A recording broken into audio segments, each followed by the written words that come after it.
nianarana miaraka ninao zahay andorodianay ataovy tonga trano fonenanao ny fonay ampianaranay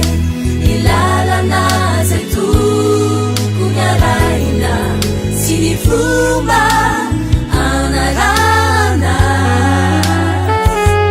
misasipanoty zahay kazavely voy ny fanakorotana azavely talikanay hoany am lalandratsy ny tsy fahalala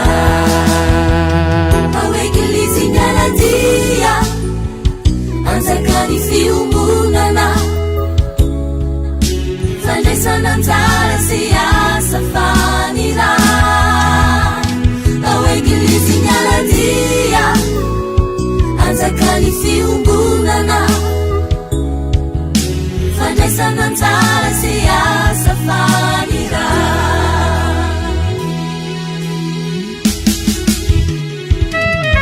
miasanay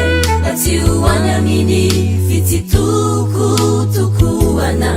ataovy mahita fiombonana ao aminao izahay mba ho afakay iara mizotra mankany anisy ainana mandraky izay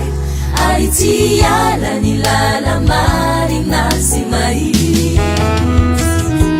izany rehetra izany no angatahinay aminao